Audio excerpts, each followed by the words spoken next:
Hello, I'm Humphrey. Thanks a lot. No, really, thanks a lot for buying. I mean, you didn't have to, but you went out and you got your wallet open and you paid that money. And now your friends don't think you're very cool, so you've really stuck your neck out for TISM. This album is called www.tism.wanker.com. Now, the reason for that could be that we're conscious of the computer age and the fact that, we're obviously a technologically advanced town. That could be the reason. It could also be the fact that we wanted to call it OK Computer, but some other band came up with that first. But it's neither of those. The reason we called it that is because we were told to by our record company, who make all the decisions on our behalf. But anyway, thanks a lot for buying it.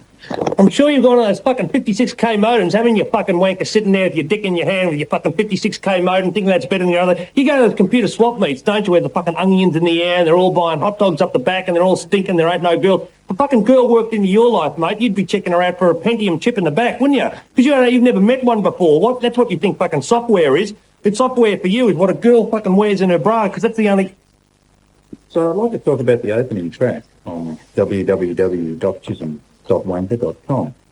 It's a sensitive little track called There's Gonna Be Sex Tonight. Now, TISM has not really covered the area of sexual union, particularly overtly in any of our songs before. But we'd like to share this song with our public because we feel that, love is something that just hasn't been covered enough in rock music. So this is a song about the side of love that is very important and probably not covered. And I think, Humphrey, the listener will find in the Sex Tonight track the Ted Mullery sample from Jump in My Car. And I'm wondering if you can tell the listener why you picked the Ted Mullery sample to use in this particular track. Well, I picked the Ted Mullery Gang Jump in My Car sample to use because he, of course, is one of those artists from the 70s that has given us something very, very, solid to take with us into our lives. Yeah. That is, of course, the problem of date rape. And he's covered it very sensitively.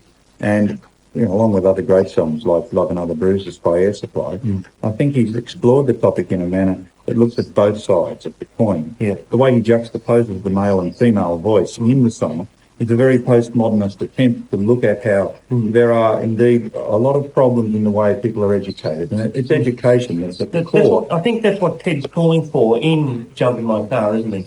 He's calling for more sensitivity, he's calling for more awareness. And I think he's saying to girls, you can do it, There is, if you like, at the end of the track, where the persona is flummoxed by the girl's acceptance of jumping into his car, but then she lived too far away. And I think it's that idea of awareness, apartness, just like Joyce used the idea of going home to Ireland when he was writing from overseas. It was a place apart. It's only when you're apart from something that you can fully see it. And I think when the girl says to Ted, I want to go to a suburb that's too far away, Ted can finally see that it's apart from him and therefore understands the consequences of his actions. Don't you believe? Well, I agree, and I think that he's clearly saying that no matter how different, how far apart we seem to be, we can all come together because it is all one planet. And, that obviously neatly segues into the second track of our... Before we get on to the second track, I'd like to say that all of you out there who haven't got an album called Hot Dogma by a band called TISM, probably best to leave it that way, but that was produced by a man who used to play bass for Ted Mullery. I think I can... that was Kevin Morris. But the whole point I was going to say is he did walk in and Kevin was getting sucked up by two women. So now, what were you saying about the second track? The second track is a haunting track called What Are You, Yob or Wanker? And it looks at the pluralist society that we live in. And, there are obviously problems still inherent in the way our Western culture is developing. And I think we've explored it very carefully. And we've given the reader, or the listener indeed, a choice. I think we took the cue there. We took the lead from Quarterzine, whose lyrics exploring the stratification of Western societies in the context of globalisation and the way capitalism, especially capitalism merging from the East Asian tiger economies, even though they don't have a blip at the moment, is taking what used to be the old style values of Australia and overlaying it with a more corporatized view of the world. And I think Cordrazine album is crying out that corporatized view of the world is something that should be resisted. Taking that, we wrote the searchingly penetrative question, what are you? Yob or wanker? And I'd like to thank Cordrazine for their lead, because without that sort of raising of consciousness, I think, what are you? Yob or wanker? I don't think we could have thought of that ourselves. No, that's right. Obviously, Cordrazine are a band from the rich tradition of Australian bands that's brought us such artists as The Poor, More Wine, Waiter, Please. I mean, clearly that track was in the Cordrazine vein, very much coming from a very sensitive male point of view.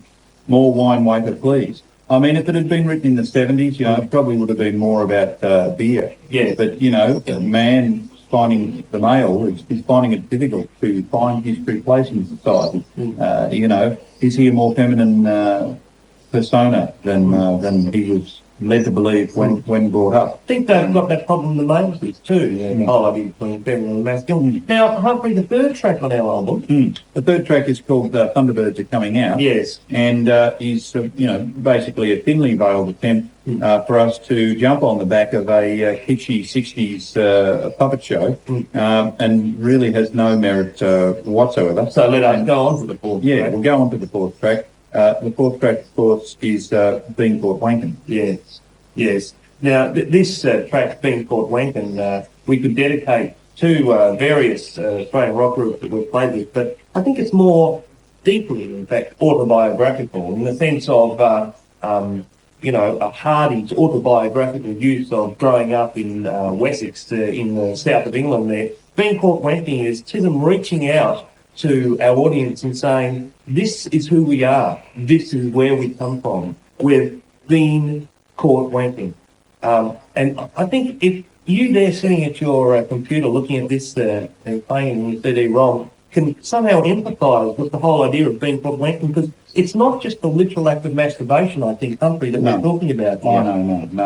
It's an expanded definition, sense of wanking, I think. Yeah, wanking is a beautifully universal word. And, something else we got from Cordrazine. It was, that's right, yes. And, it's something that you can go to any country that speaks English, and they will understand wanking. I think it's yet another thing that we hope will bring people together. We can all come together in a wank, in a wanking sense. The next song on the album, www.tism.wanker.com, I think is a deeply thought through number, don't you think, Humphrey? That's right, but you'd be guessing what it was, and it is in fact Denial Works for Me. And there are a lot of problems with that song, but this is the one for the girls, isn't it? Let's face it, it's the one for the girls. But I don't see any problems with it at all. So we'll move on. Yeah. And the next track, of course, is The Parable of Glenn McGrath. Yeah. Now there is obviously a bit of a story element to that song. It's the searching use of narrative, but what it's saying there is something that I think we all intuitively feel when we're in high school, and that is, you all know of the kids in your class that were the heroes of the class. You all know about the boy who had dope first and got the first girl, and we also, conversely, of course, know of the girl that was first to kiss the boys and the first to follow the fashion. And TISM is reaching out and saying, those kids never did anything else good in their life. We're saying it's impossible to be a successful and popular teenager and at the same time have a worthwhile life. Something I think we all instinctively know. I think it's probably one of the most positive songs that we've ever written. And, obviously we're saying to you who bought the album, don't worry by the fact that you're the sort of person who sits at a computer watching a TISM CD-ROM. Don't worry the fact that may be directly proportionate to the amount of popularity. Because it's the nerds who win in the end. Of course, that's grossly simplistic. Wrong. It's actually. sour grapes. Actually, you're sitting there at the computer just like we did in our own unsuccessful teenagehood, and nothing has happened to change the theme of failure that's run through our lives. So skip that track and we'll go on to the next track. Yeah, skip that track, that's right. The next track, of course, is Yob, which was, obviously a single. And I'd like to just briefly praise the use of Hawaiian steel guitar by T. Blackman in that track. T. Blackman was, of course, originally from a Hawaiian band, and we met him on our tour, our Pacific region tour several years ago. And, he's lost a lot of weight to be in the band, and I think that... And just while we're on that, hello to all the people from the Pacific regions, and I want you to be strong in your nationhood and strong in the fact of Western capitalism should not come and invade your island. And TISM, big man, come on, big white bird, come down and save you again in 2 months' time, okay? And that track, of course, is followed by the somewhat controversial track, which is entitled "I Might Be a Cunt, But I'm Not a Fucking Cunt." Yeah. Now, the thing we like about that one is I think Triple J got it right here. There are a lot of reasons why not to play a TISM track, and a lot of people left on the obvious reason there, and they didn't play it because of the swearing. But those incisive Triple J people concerned only for musical integrity, concerned only for what is best for the Aussie rock industry. They got it right when they said, we're not playing the song, not because of the swearing, but because it's no good. And it's about time someone caught us out and called our bluff and realised that underneath the shoddy masks and the swearing and the infantile personas, there exists a deeply, deeply flawed rock band. So, as you listen to that track, you'll no doubt pick it up as well. The fact that really we're hiding behind that thin veil of controversy. The schoolboy thing. And, yet again, really. So, and by this stage, you've waded through the malaria-infested mud of this album. Yeah. You're beginning to wonder, what you could have done with this money. That's right. I mean, if you'd gone down to your local vinyl recycle shop, you could have picked up, 9 or 10 status quo albums for the same amount of money. And I think you clearly would have been much more lyrically satisfied, at least. And, status quo's ingenious use of repetition is something that we have tried to emulate, but clearly it's failed on. So. Yes. We'd like to make clear that, as we said before, Forge has been attacked the status quo. I think they're referring to the social system. I think they could be, yeah. That's something we don't understand, people with lack of intelligence. Well, the next track that follows from the aforementioned so-called controversial, but in fact just not very good, I Might Be Comfortable Not Fucking Cunt, is a track called Great Expectations. Now, that was actually a misprint.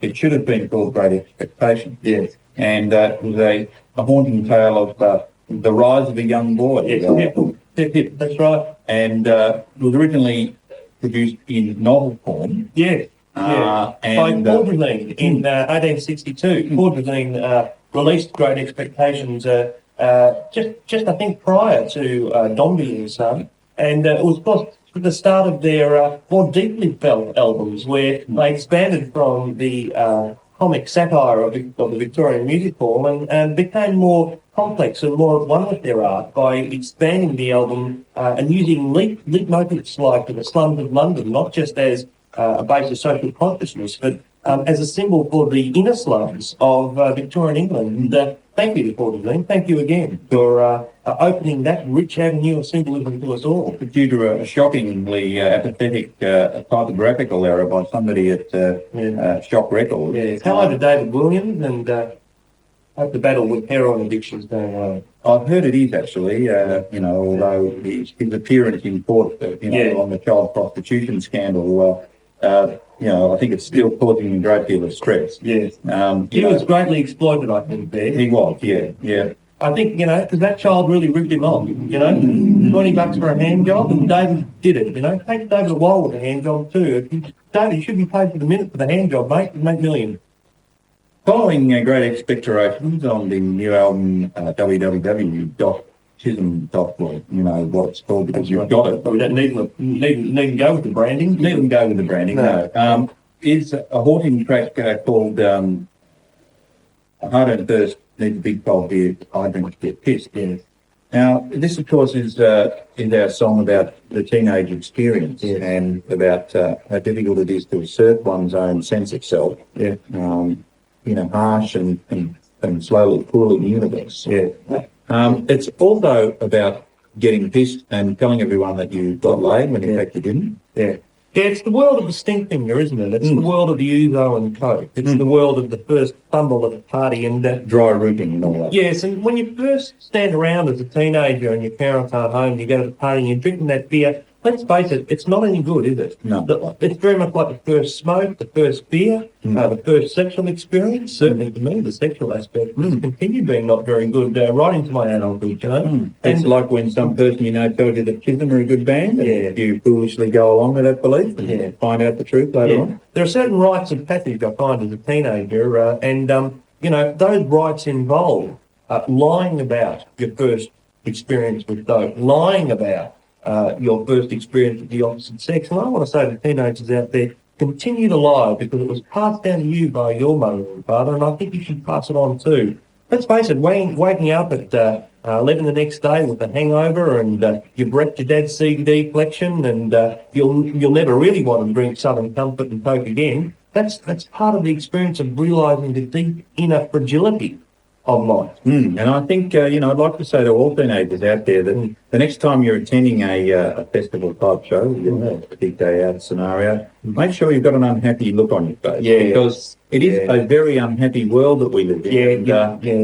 Make sure that you keep that unhappy look on your face because really you are saying to everybody that you're aware of what goes on. Yeah. You're aware of how many children must die, for every Cordrazine open. That's right. That's right. You're aware of this problem, and I think it is beautiful the way teenagers look unhappy. I don't want to see teenagers having the sort of impulsive joy, the sort of the unbridled enthusiasm, the sort of naive innocence that one might expect from a 14 or 15-year-old. It's the world-weary cynicism that I find most attractive about teenagers. See, the trouble with the people in TISM was that we were happy teenagers. Yes. That, obviously, It's been taken us years to admit that. Years to admit that. But that sort of feeling of, I'm going to go to see a band, I'm going to go to a big rock festival, and I'm going to enjoy my experience, I'm going to communicate that enjoyment to my peers.